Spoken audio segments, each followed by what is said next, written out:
Good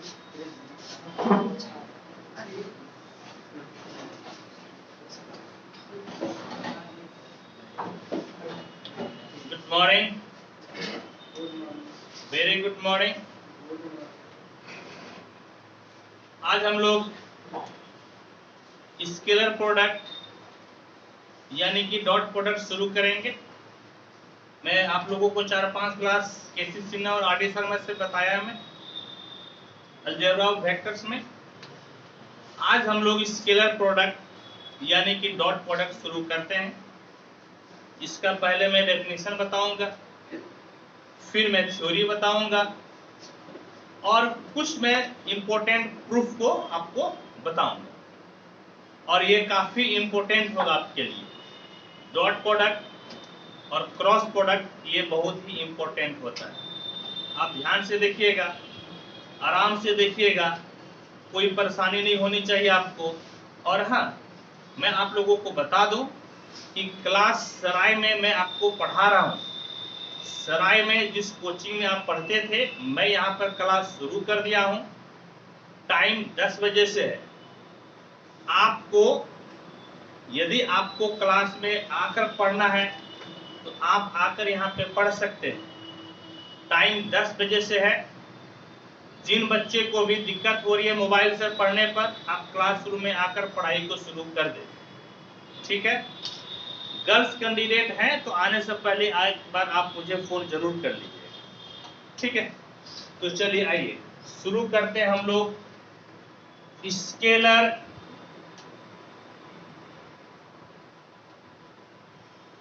और dot product. Scalar और dot product यानी कि अदिश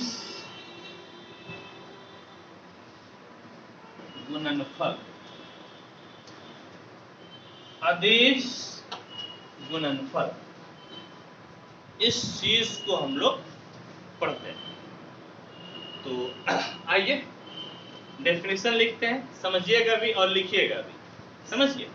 समझिएगा भी और लिखिएगा भी। याद रहे, वेक्टर में डॉट देकर जो गुना लिखते हैं या क्रॉस देकर जो गुना लिखते हैं, वेक्टर में ये नहीं चलेगा। जहां पर जो मन आएगा आप नहीं कर सकते हैं, क्योंकि डॉट का अलग मीनिंग होता है, क्रॉस का अलग मीनिंग होता है। ठीक है। तो बड़ी ध्यान से लिखिएगा। ठीक, मैं आपको सिखाऊंगा। तो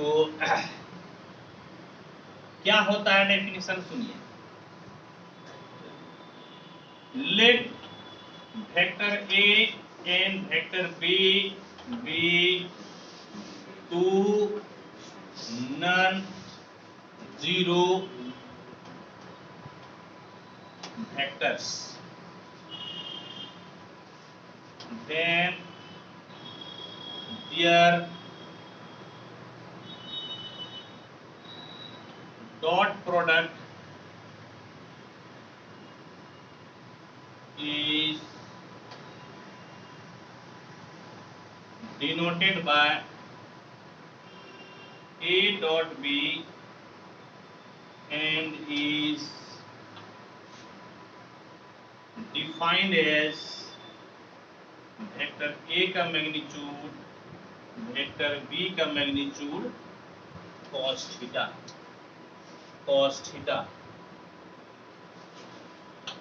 where theta is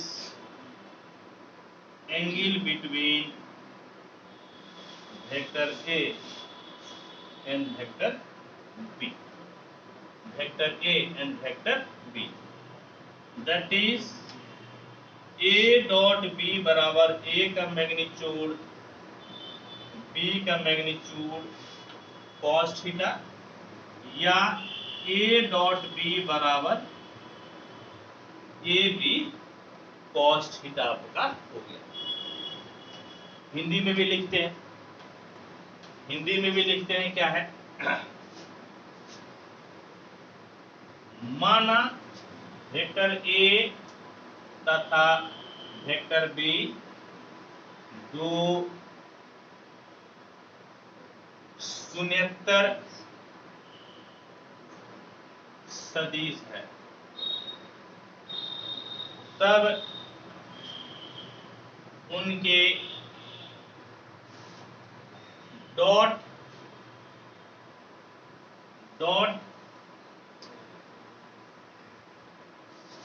प्रोडक्ट को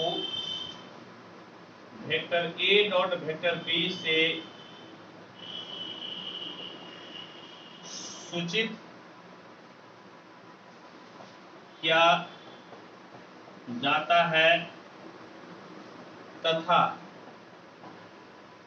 इसे वेक्टर ए का मैग्नीट्यूड वेक्टर बी का मैग्नीट्यूड cos थीटा से परिभाषित किया जाता है, दैट इज क्या जाता है, जहां थीटा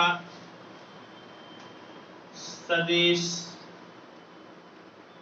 ए तथा बी के बीच का कोण है, that is vector A dot vector B बराबर ए का मैग्नीट्यूड बी का मैग्नीट्यूड cos थीटा, यानी कि ए डॉट बी बराबर A B cos theta, A B cos theta. एक फोटो से आप इसको बेहतर ढंग से समझिएगा। क्या है फोटो?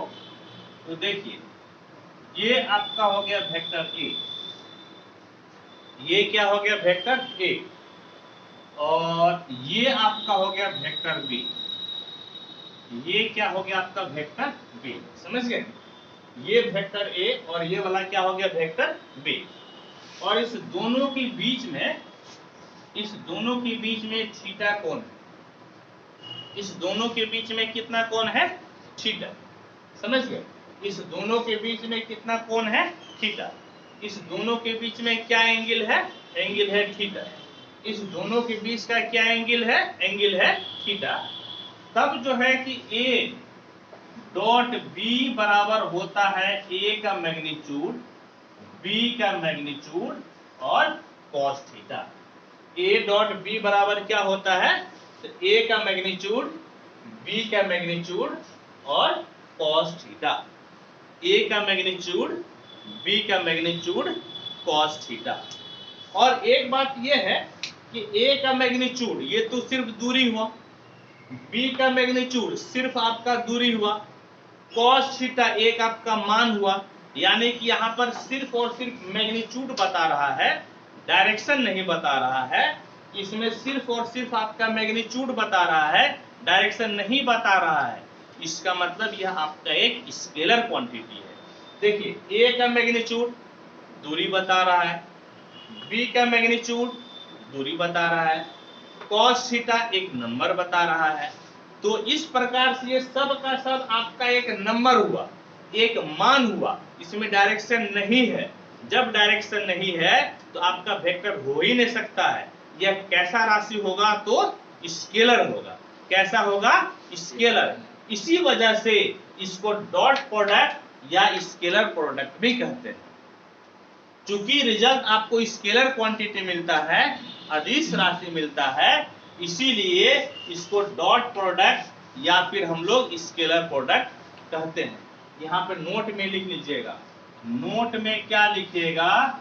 तो नोट में लिखिएगा vector A dot vector B. Note में लिख लीजिए, note number 1, vector A dot vector B is a scalar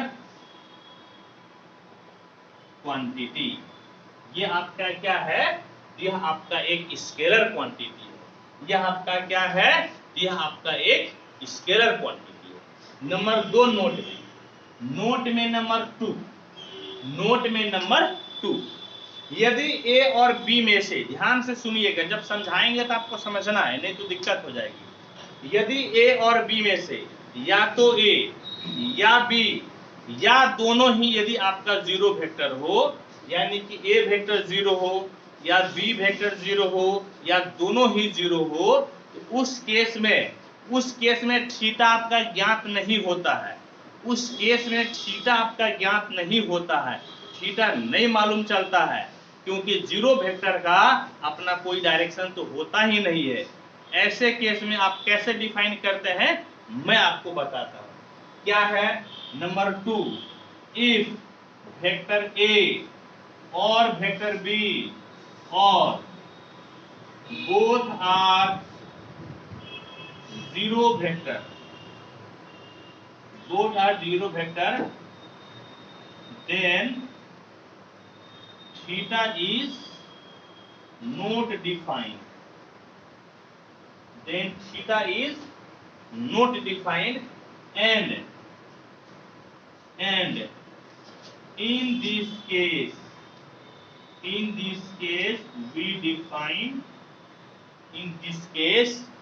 we define vector A dot vector B बराबर zero. Vector A dot vector B बराबर zero. क्या लिखे? यदि ए या बी या दोनों शून्य सदिश हो तो इस केस में थीटा अपरिभाषित होता है और हम लोग डिफाइन करते हैं ए डॉट बी बराबर जीरो। ए डॉट बी बराबर क्या डिफाइन करते हैं? तो ए डॉट बी बराबर डिफाइन करते हैं जीरो। इस चीज को मैं हिंदी में भी लिख देता हूं, ठीक है? इसको हिंदी में मैं लिख देता हूं।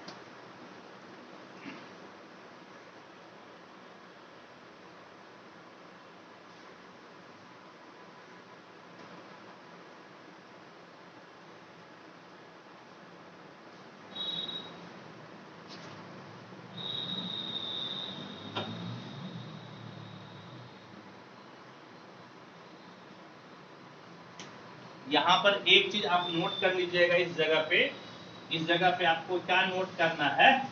ये जो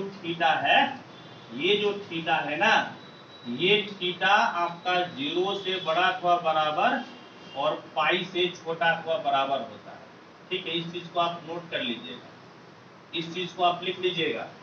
जीरो, ये जो थीटा है, यह थीटा जीरो से बड़ा अथवा बराबर और पाई से छोटा अथवा बराबर होता है। समझ गए? इस चीज को आपको नोट कर लेना है, समझ गए? इस चीज को आपको नोट कर लेना है, आप उसको नोट कर लीजिएगा, यहां पर नोट कर लीजिएगा। थीटा जीरो और पाई के बीच में होता है, समझ गए? थीटा जीरो और पाई के बीच में होता है। चलिए, ये आप लिख लिए होंगे।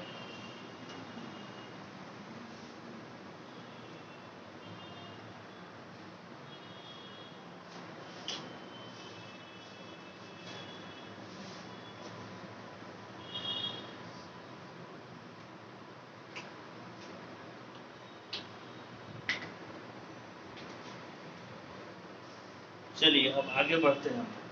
इसी को मैं हिंदी में लिखता हूं, ठीक है? हिंदी में देखिए क्या है।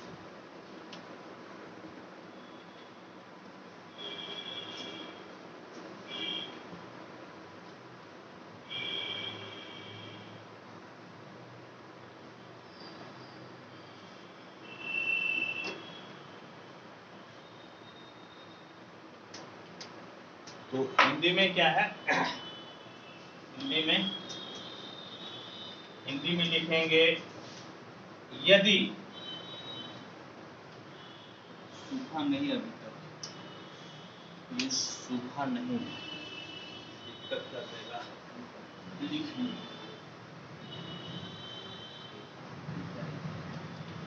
क्या हिंदी में लिखेंगे उसको? यदि वेक्टर ए या वेक्टर बी या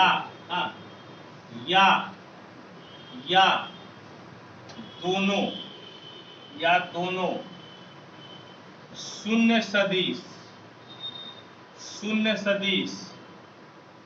हो तो इस स्थिति में थीटा परिभाषित नहीं होता है। इस परिस्थिति में थीटा परिभाषित नहीं होता है, तब हम इसे a डॉट बी बराबर 0 से परिभाषित करते हैं। समझ गए? करते हैं। क्या हुआ? कहने का मतलब है दैट इज a बराबर 0 वेक्टर या b बराबर 0 वेक्टर या बोथ बराबर 0 वेक्टर। क्या बोले? ध्यान से सुनिएगा। वेक्टर a 0 वेक्टर हो या वेक्टर b 0 वेक्टर हो या a और b दोनों ही 0 वेक्टर हो, इस केस में हाँ बोथ बराबर 0, then vector a dot vector b बराबर क्या होता है? 0। Vector a dot vector b ये किसके बराबर होता है? ये बराबर होता है 0 का। किसके बराबर होता है? ये 0 का। और ये 0 आपका स्केलर होता है, यानी कि ये वेक्टर नहीं होता है, ये क्या होता है? एक नंबर होता है, एक संख्या होती है। समझ गए? क्या होता है? एक नंबर यानी कि एक संख्या। अब देखिए, अब इस चीज को आप समझिए मेरे साथ। समझ गए? आप मेरे साथ इसको समझिए। यदि लिख रहे हैं तो फटाफट लिखिए, तब तक मैं पानी पी लेता हूं।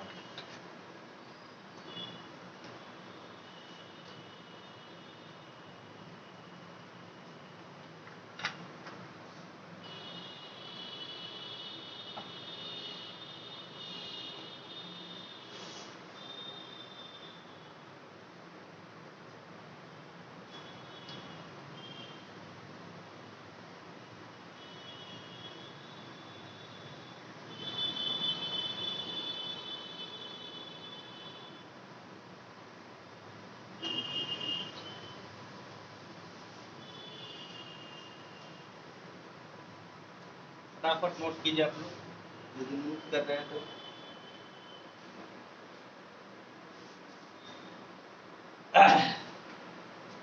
ठीक है, इतना लिख दिए। अब सुनिए, एक दो एग्जांपल से समझिए आप, एक दो एग्जांपल से समझिए। ये आपका वेक्टर ए है, ये वेक्टर आपका है बी, और इसके बीच का थीटा बराबर 45 डिग्री। इसके बीच का जो थीटा है वो थीटा कितना है?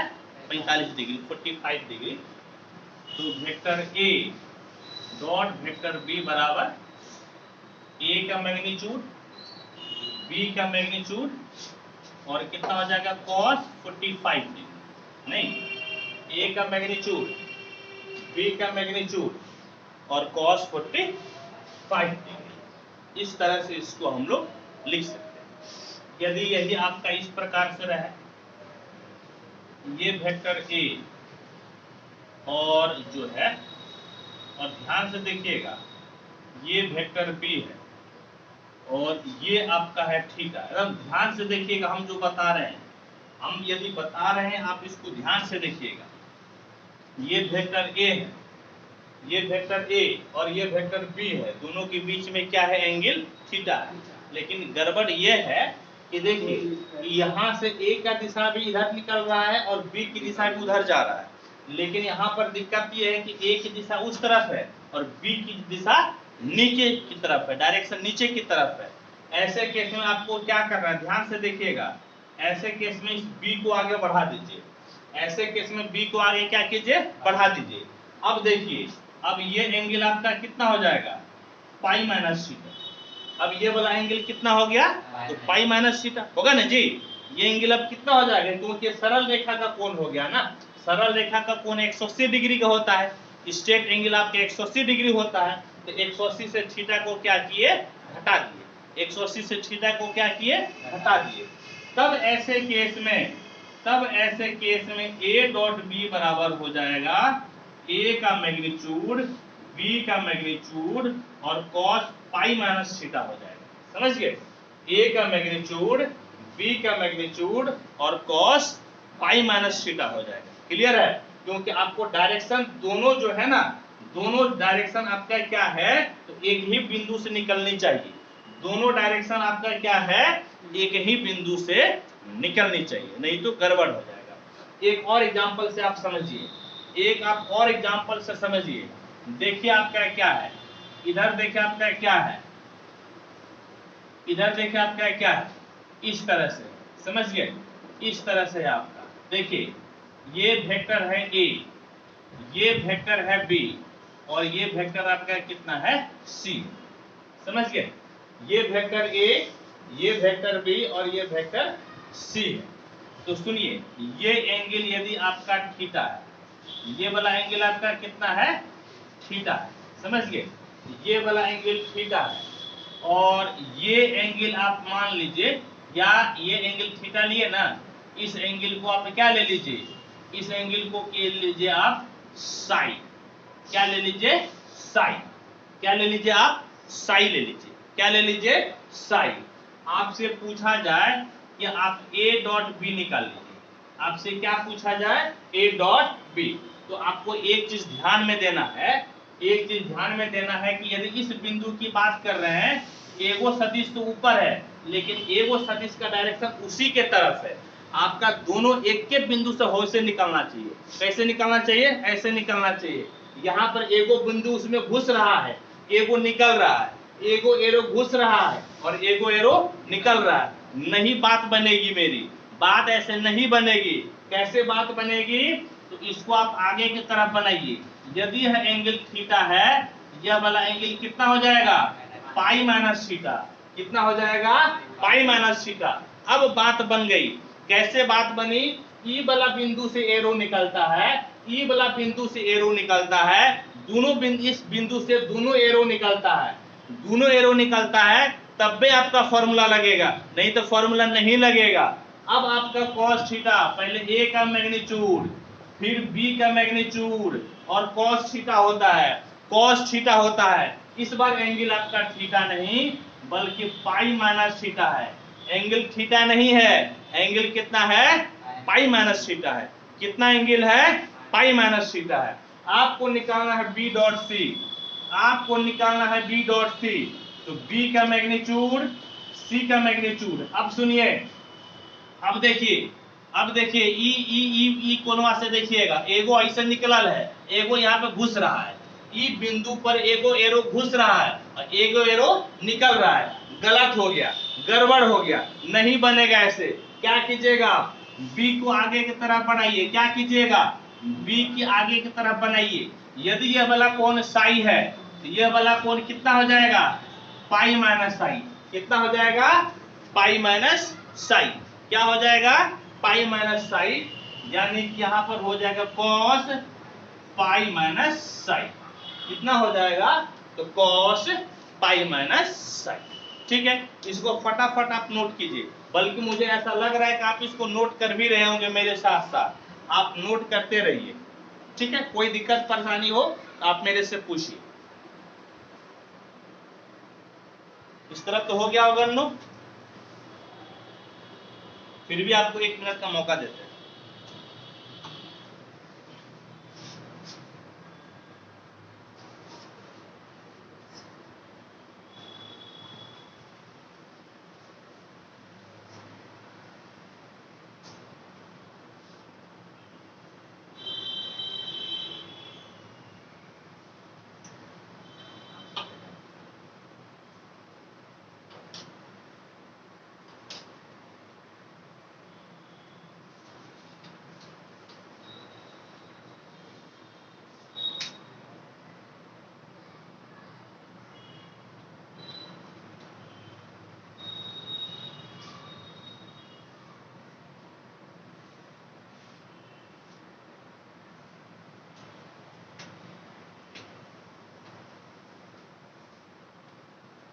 हो गया,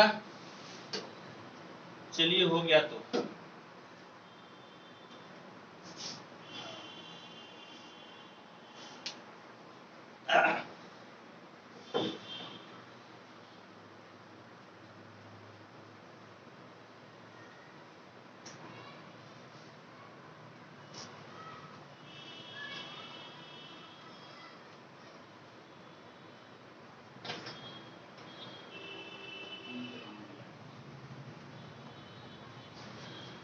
इस तरफ तो हो ही गया होगा जी सबका, उतना मौका दिए लिखने के लिए ना, इतना मौका दिया ना लिखने के लिए, जरूर हो गया होगा।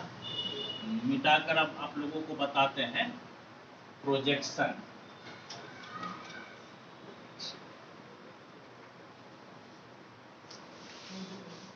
अभी जो आप लोगों को बता रहे हैं क्लास 11 में जब आप फिजिक्स पढ़े होंगे तो ये सब चीजें आपके सर बताए होंगे, समझ गए?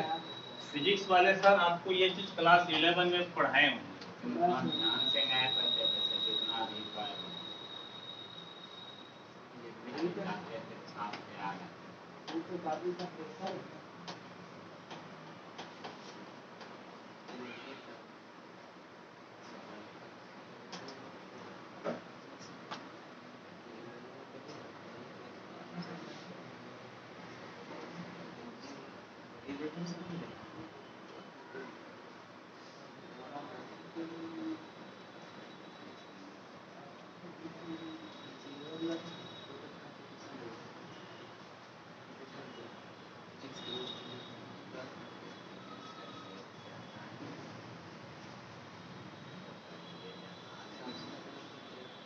अब सुनिए, अब हम लोग क्या पढ़ते हैं, तो हम लोग पढ़ते हैं प्रोजेक्शन, समझे?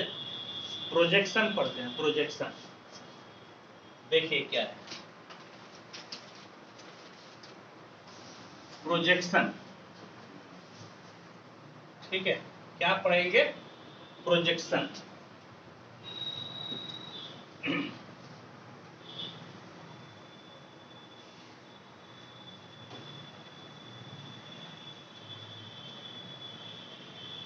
Projection of A vector on A line. Projection of A vector on A line, यानी कि एक सदिश का एक रेखा पर प्रक्षेप, एक सदिश का एक रेखा पर प्रक्षेप, समझ गए? एक सदिश का एक रेखा पर प्रक्षेप। तो ध्यान से देखिएगा क्या होता है, इस चीज को ध्यान से देखना है।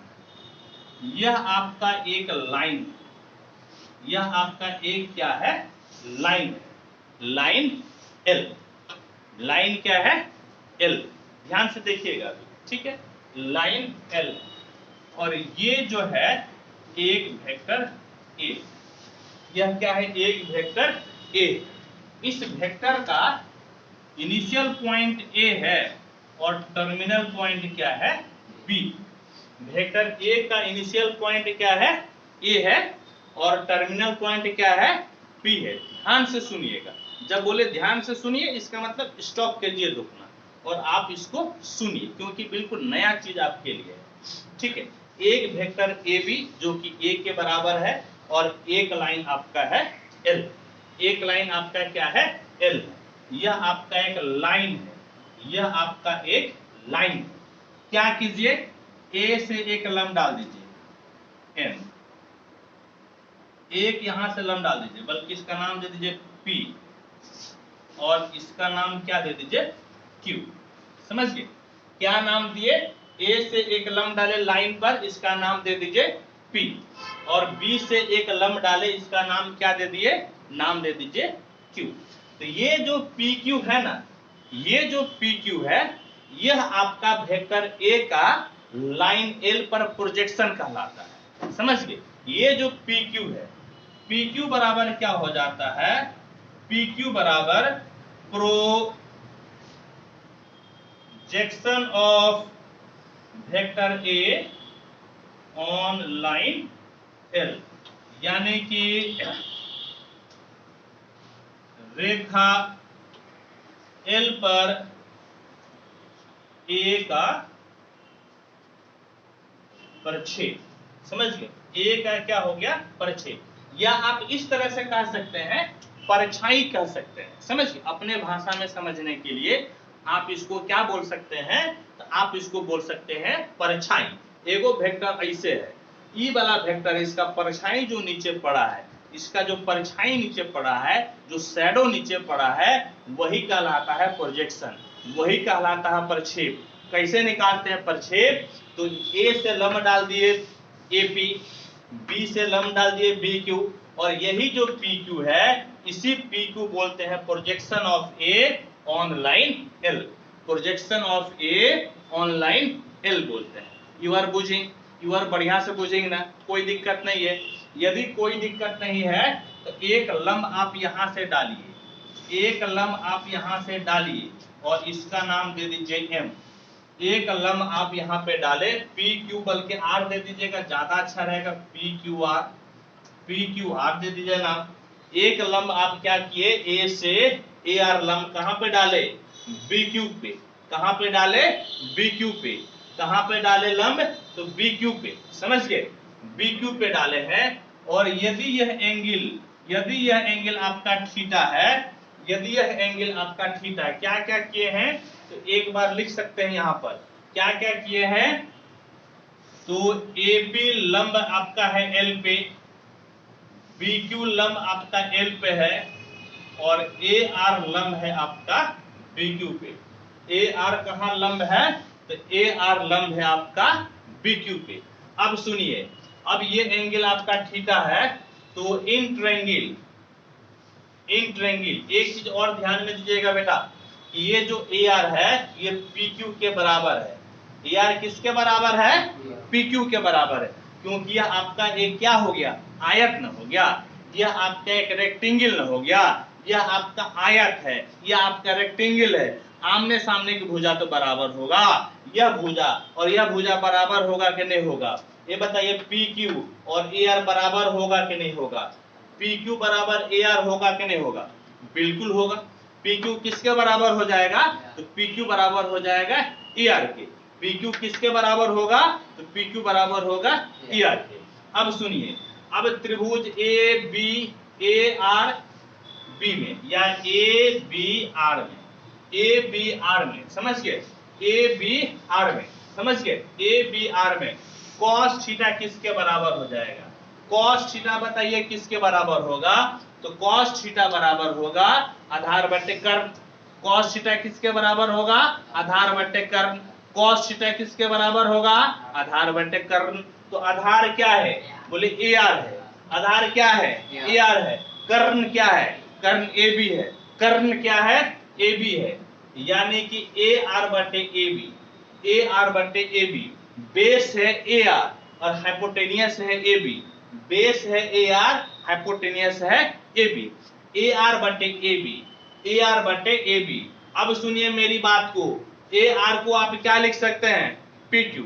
AR को क्या लिख सकते हैं, PQ। AR को क्या लिख सकते हैं, PQ। ये हो गया PQ। और AB आपका जो दूरी है, AB जो दूरी है, यदि इसको वेक्टर का फॉर्म में लिखिएगा तो AB का मैग्नीट्यूड, एक भी वेक्टर लिख कर मैग्नीट्यूड देना पड़ेगा। यदि इसको वेक्टर का फॉर्म में लिखिएगा, यदि वेक्टर का फॉर्म में लिखिएगा तो वेक्टर देकर उसका मैग्नीट्यूड देना पड़ेगा। वेक्टर देकर क्या देना पड़ेगा, मैग्नीट्यूड। वेक्टर देकर क्या देना पड़ेगा, मैग्नीट्यूड देना पड़ेगा। और यदि आप PQ निकालते हैं तो AB का मैग्नीट्यूड और साथ में हो गया cos थीटा, AB का मैग्नीट्यूड cos थीटा। PQ क्या है, तो PQ है प्रोजेक्शन ऑफ A, PQ है projection of vector A on line L बराबर AB का मैग्नीट्यूड, यानी कि वेक्टर A का मैग्नीट्यूड, यानी कि वेक्टर A का मैग्नीट्यूड। और क्या हो गया, तो और हो गया cos थीटा। क्या हो गया, तो आपका हो गया cos थीटा। क्या हो गया नूनू, तो आपका हो गया cos थीटा। समझ गए, ये चीज आपको सीखना है, बहुत जरूरी है प्रोजेक्शन सीखना। समझ गए। अब सुनिए, अब इसी में एक कंडीशन हम लेते हैं, एक कंडीशन ये लेते हैं कि ये आपका लाइन L हुआ, ये आपका लाइन क्या हो गया L। और ये वेक्टर जो है ना, ये वेक्टर ए है, ये वेक्टर आपका क्या है, ए, ये वेक्टर क्या है, ए, समझ गए। ओ ए आपका किसके बराबर है, ओ ए आपका वेक्टर ए के बराबर है। यह ओ ए किसके बराबर है, वेक्टर ए के बराबर है। और ई वाला कोण थीटा बनता है, ये वाला कोण क्या बनता है, थीटा। आप क्या कीजिए, तो यहां से आप लंब डाल दीजिए, यहां से लंब डाल दीजिए, यह एम हो गया, क्या हो गया, लंब एम। तो ये जो ओ एम है, ये जो ओ एम है, यह कहलाएगा projection, projection of vector A on line L. क्या कहलाएगा, ओ एम क्या कहलाएगा, projection of vector A on line M. और इसको इसी प्रकार से निकालिएगा ना, तो ओ एम बराबर हो जाएगा ए का मैग्नीट्यूड और cos थीटा। इसी प्रकार से निकालिएगा, ये ओ एम बराबर क्या हो जाएगा, तो ए का मैग्नीट्यूड और cos थीटा। ठीक है, यदि इतना आप समझ गए तो फटाफट नोट कीजिए, और हम आपको ज्योमेट्रिकल मीनिंग समझाते हैं क्या होता है, स्केलर प्रोडक्ट का ज्योमेट्रिकल मीनिंग समझाते हैं। फटाफट आप इसको नोट कीजिए, तेजी से नोट कीजिए, फटाफट नोट कीजिए। अभी 1 घंटा चलेगा, 1 घंटा और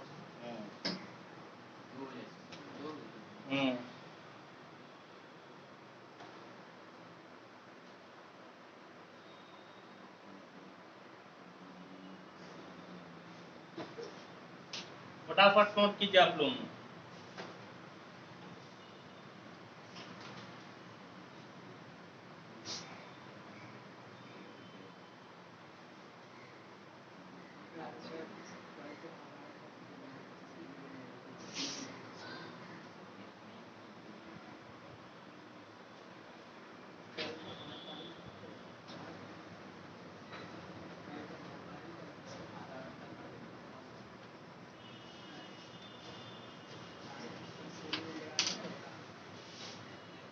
चलिए, इस तरफ हो गया होगा, मिटा देते हैं हम। अब ज्योमेट्रिकल मीनिंग पढ़ते हैं, आज सेशन खत्म करेंगे और अगले सेशन में आप लोगों को बताएंगे, अगले सेशन में बताएंगे आप लोगों को इसका प्रॉपर्टीज।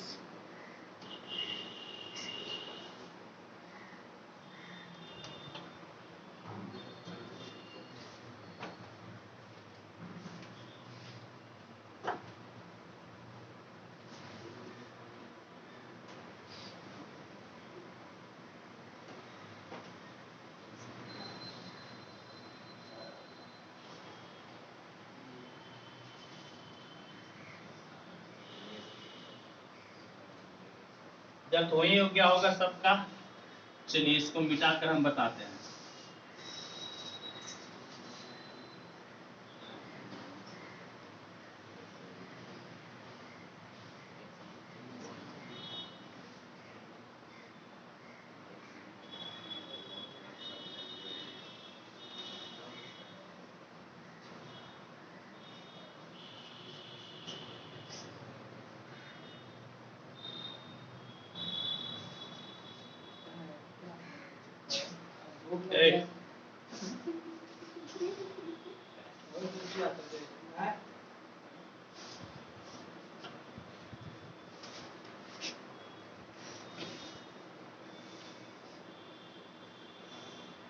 देखिए, अब हम लोग ज्योमेट्रिकल मीनिंग पढ़ते हैं।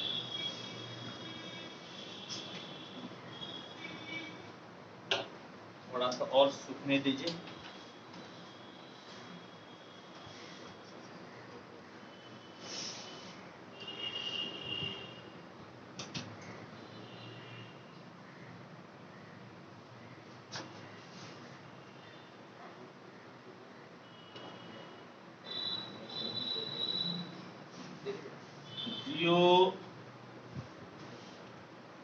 ज्योमेट्रिकल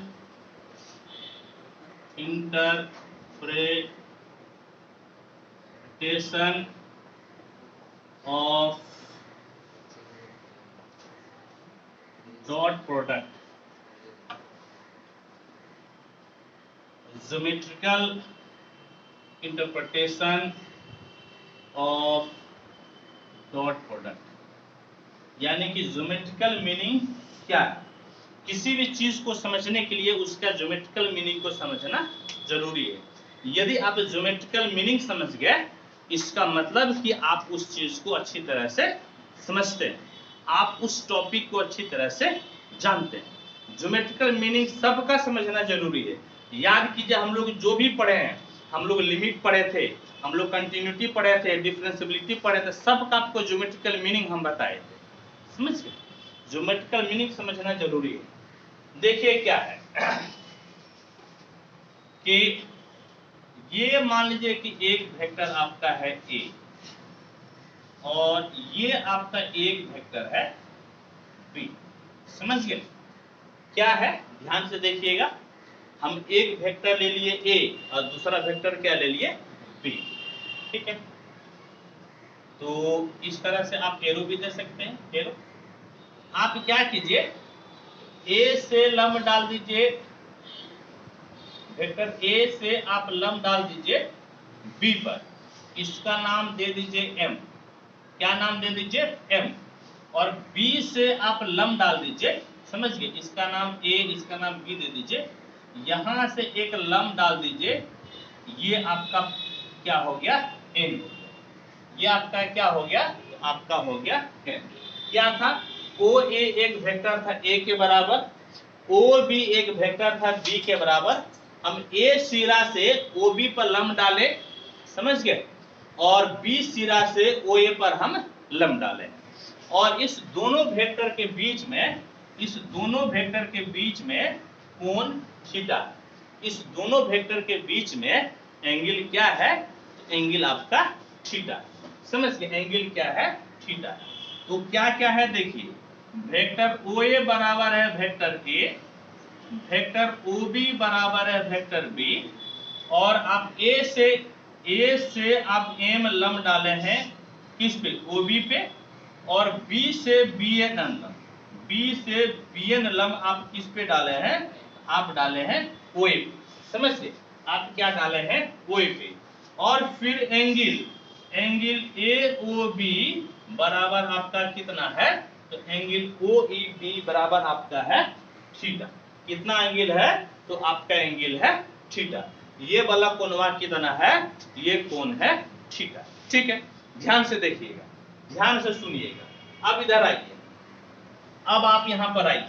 अब in triangle O A M, ध्यान से देखिएगा, जब बोले देखिए तो देखिएगा, त्रिभुज ओ ए एम में, त्रिभुज ओ ए एम में, ओ ए एम में, ओ ए एम में, समझ गए?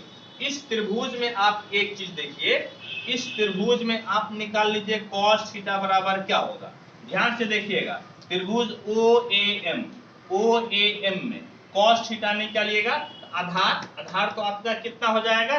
OM। आधार कितना हो जाएगा? OM। आधार बटे कर्ण होता है ना, cos थीटा बराबर आधार बटे कर्ण होता है, बेस बटा हाइपोटेनियस होता है, तो बेस आपका हो गया OM, और कर्ण कितना हो गया? OA। कर्ण कितना हो गया? OA। कर्ण कितना हो गया? OA। कहने का मतलब है कि OM बराबर आपका क्या हो गया? OA cos theta. OM बराबर क्या हो गया? तो OM बराबर हो गया OA और cos थीटा, OA और क्या हो गया? cos theta. फिर देखिए इसी तरह से इन ट्रायंगल OBN में ले लीजिए, OBN में, इन ट्रायंगल OBN किस त्रिभुज में लिए? OBN में। ध्यान से देखिएगा, जब बोले देखिएगा तो देखिए, किस त्रिभुज में लिए? OBN में, OBN में, OBN में। इसमें cos थीटा आपका किसके बराबर हो जाएगा? इसमें cos थीटा किसके बराबर हो जाएगा? इसमें cos थीटा किसके बराबर हो जाएगा? cos थीटा लिए ना, तो आप sin थीटा भी ले लीजिए ना, सिर्फ cos थीटा ही मत लीजिए, sin थीटा इसमें ले लीजिएगा तो कितना हो जाएगा आपका?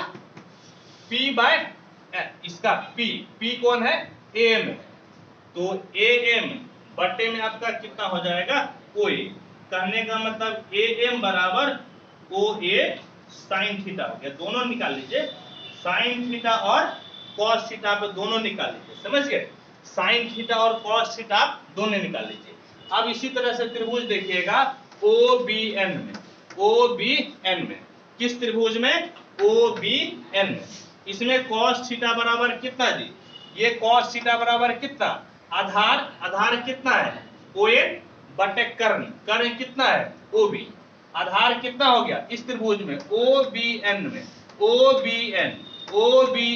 OBN आधार आपका ON हो गया, कर्ण हो गया OB और लंब हो गया BN।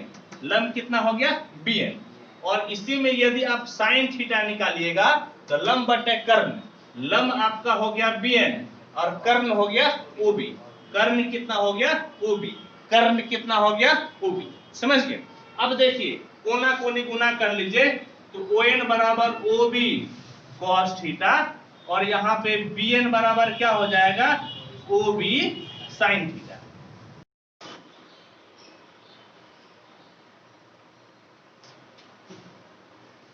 देखिए अब क्या है कि ON बराबर OB cos थीटा, BN बराबर OB sin थीटा हम लोग ले लिए। अब एक चीज आपको ध्यान देना है, वो ध्यान ये देना है कि ON और OM क्या है, समझ गए।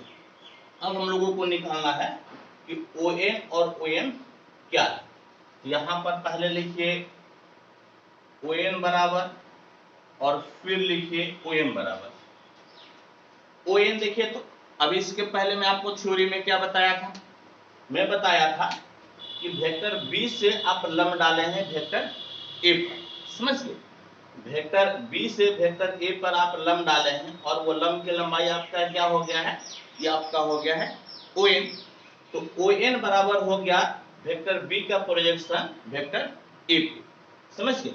ON बराबर वेक्टर B का प्रोजेक्शन वेक्टर A पे और ये जो OM है, ये OM आप वेक्टर A से वेक्टर B पे लंब डाले हैं, इसीलिए OM बराबर हो गया वेक्टर A का वेक्टर B पे प्रोजेक्शन। इस चीज को हम लोग यहाँ पर लिखते हैं। तो ON बराबर क्या हो गया, ON बराबर हो गया projection of vector B on vector A और OM बराबर हो गया projection of vector A on vector B। समझ गए। तो ON और OM हम लोग निकाल लिए। अब ऐसा कीजिए, अब हम लोग क्या करते हैं कि ना, यानी कि अब vector A dot vector B बराबर क्या होगा, वेक्टर A का मैग्नीट्यूड वेक्टर B का मैग्नीट्यूड और cos थीटा। समझ गए। AB बराबर A डॉट B बराबर वेक्टर A का मैग्नीट्यूड वेक्टर B का मैग्नीट्यूड और cos थीटा हो गया। इसको हम लोग इस प्रकार से लिख सकते हैं, वेक्टर A का मैग्नीट्यूड वेक्टर B का मैग्नीट्यूड और cos थीटा। इस दोनों को एक साथ ब्रैकेट में रख लिए और वेक्टर A का मैग्नीट्यूड वेक्टर B का मैग्नीट्यूड किसके बराबर है, तो वेक्टर B का मैग्नीट्यूड है OB के बराबर। समझ गए। वेक्टर B का मैग्नीट्यूड किसके बराबर है, तो OB के बराबर है, यानी कि ये हो गया OB cos थीटा। समझ गए। क्या हो गया, तो हो गया OB cos थीटा। और अब ध्यान से देखिए कि vector A dot vector B बराबर वेक्टर A का मैग्नीट्यूड और OB cos थीटा देखिए तो किसके बराबर है, OB cos थीटा आपका ON के बराबर। किसके बराबर है, तो ये आपका बराबर है ON। समझ गए। OB cos थीटा किसके बराबर है, तो ON के बराबर है। कहने का मतलब है vector A dot vector B बराबर वेक्टर A का मैग्नीट्यूड और ON अभी आप यहां पे निकाले हैं, ON projection of vector B on vector A। तो यहां पर क्या लिख सकते हैं, यहां पर लिख सकते हैं projection of vector B on vector A। समझ गए। Projection of vector B on vector A, ये आपका एक हो गया फॉर्मूला। समझ गए। ये आपका क्या हो गया, यह आपका एक हो गया फॉर्मूला। ठीक है, ये आपका एक हो गया फॉर्मूला। अब फिर क्या कीजिए कि अब आप निकाल लीजिए projection of vector B on vector A बराबर A डॉट B तो आपका है ए डॉट बी तो है ही, और क्या कीजिए, तो ये जो है ना इस तरफ गुना में है, इस तरफ गुना में है, जब इस तरफ इसको भेजिएगा तो ये हो जाएगा भाग में। क्या हो जाएगा ये? भाग में, यानी कि वेक्टर ए के मैग्नीट्यूड से आप भाग दे दीजिए। ये भी आपका एक हो गया फॉर्मूला, समझिए, ये भी आपका क्या हो गया? एक हो गया फॉर्मूला। आप इसी को ऐसे भी लिख सकते हैं, वेक्टर ए बटे वेक्टर ए का मैग्नीट्यूड डॉट वेक्टर बी। क्या लिख सकते हैं? वेक्टर ए बटे वेक्टर ए का मैग्नीट्यूड डॉट बी। और आप जानते हैं कि किसी वेक्टर को उसके मैग्नीट्यूड से भाग देते हैं, किसी वेक्टर को उसके मैग्नीट्यूड से भाग देते हैं तो आपको यूनिट वेक्टर मिलता है, आपको यूनिट वेक्टर मिलता है। कहने का मतलब है कि आपको फाइनली क्या मिल गया? Projection of vector B on vector A बराबर ए कैप और बी डॉट, हाँ dot B. Projection of vector B on vector A क्या मिल गया? A cap dot vector B. ये भी आपका एक फॉर्मूला हो गया, ये भी आपका एक क्या हो गया? तो आपका एक हो गया फॉर्मूला।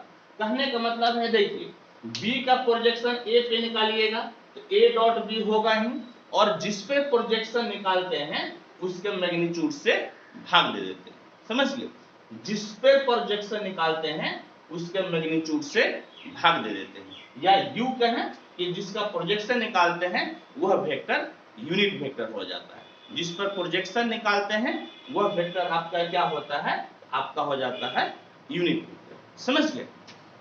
तो ये कंसेप्ट यदि क्लियर है, यदि ये कंसेप्ट क्लियर है तो फटाफट इसको नोट कीजिए, और फिर हम लोग जो है इसी को एक और मेथड से बनाते हैं, ठीक है?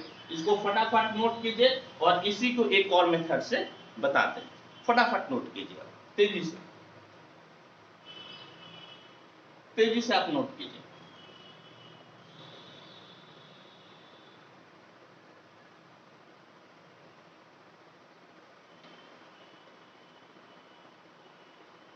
आपको लगता है आपका प्रभाकर सर बीच में शर्ट कैसे चेंज कर लिए? तो शर्ट चेंज कर लिए, क्या दिक्कत है? कोई समस्या नहीं है, हाँ आप फटाफट नोट करते जाइए।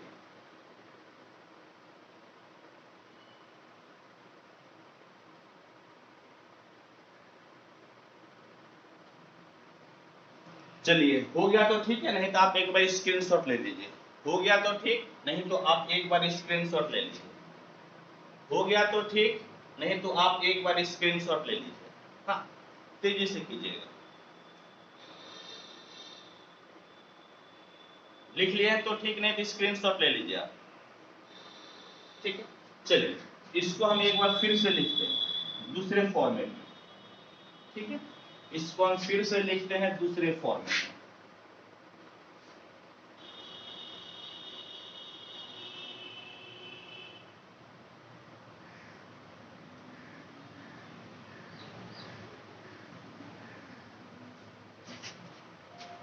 देखिए अब इसी को हम लोग कैसे लिख सकते हैं, ध्यान से देखिएगा बेटा।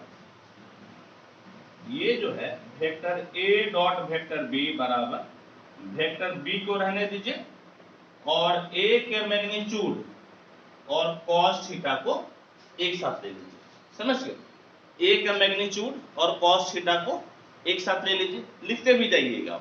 ए का मैग्नीट्यूड और कॉस थीटा को एक साथ ले लीजिए। अब देखिए तो vector A dot vector B बराबर वेक्टर बी का मैग्नीट्यूड और ए का मैग्नीट्यूड आपका ओ ए के बराबर है। ए का मैग्नीट्यूड आपका क्या है? तो ओ ए के बराबर है। ये हो गया ओ ए कॉस थीटा, समझ गए? क्या हो गया? O A cos theta. कहने का मतलब है कि vector A dot vector B बराबर बी का magnitude O A cos theta, देखिए तो किसके बराबर है? ओ ए कॉस थीटा आपका ओ एम के बराबर है। किसके बराबर है? ओ एम के बराबर है। ओ ए कॉस थीटा आपका ओ एम के बराबर है, और ये क्या हो गया? तो ये हो गया आपका ओ एम, समझ गए? यानी कि ए डॉट बी बराबर बी का मैग्नीट्यूड ओ एम। ये ओ एम अभी आप यहां पर क्या लिखे हैं? आप लिखे हैं कि projection of vector A on vector B. तो OM के जगह पे आप लिख दीजिए, क्या लिखिएगा, projection of vector A on vector B. समझ गए, projection of vector A on vector B.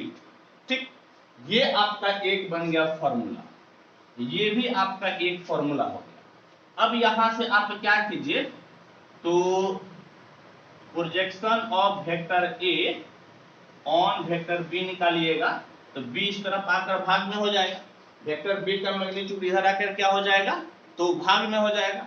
तो इसको आप लिख सकते हैं vector A dot vector B बट्टे में वेक्टर बी का मैग्नीट्यूड। ये भी आपका एक फॉर्मूला हो गया। यानी कि क्या मिला कि आप ए का प्रोजेक्शन बी पे निकालिएगा तो ए डॉट बी होगा ही, ए का प्रोजेक्शन बी पे निकालिएगा तो ए डॉट बी होगा ही, और जिस पे प्रोजेक्शन निकालते हैं उसके मैग्नीट्यूड से आपको भाग देना है, जिस पर प्रोजेक्शन निकालते हैं उसके मैग्नीट्यूड से आपको भाग दे देना है। समझिए, और इसी को आप लिख सकते हैं इस तरह से, vector A dot vector B बटे वेक्टर बी का मैग्नीट्यूड। क्या लिख सकते हैं, vector A dot vector B बटे वेक्टर बी का मैग्नीट्यूड। और आप जानते हैं किसी वेक्टर को उसके मैग्नीट्यूड से भाग दीजिएगा तो यूनिट वेक्टर मिलता है। क्या मिलता है, यूनिट वेक्टर। किसी वेक्टर को उसके मैग्नीट्यूड से भाग दीजिएगा, यूनिट वेक्टर मिलेगा। कहने का मतलब है projection of vector A on vector B बराबर हो गया वेक्टर ए डॉट बी के, वेक्टर ए डॉट बी के।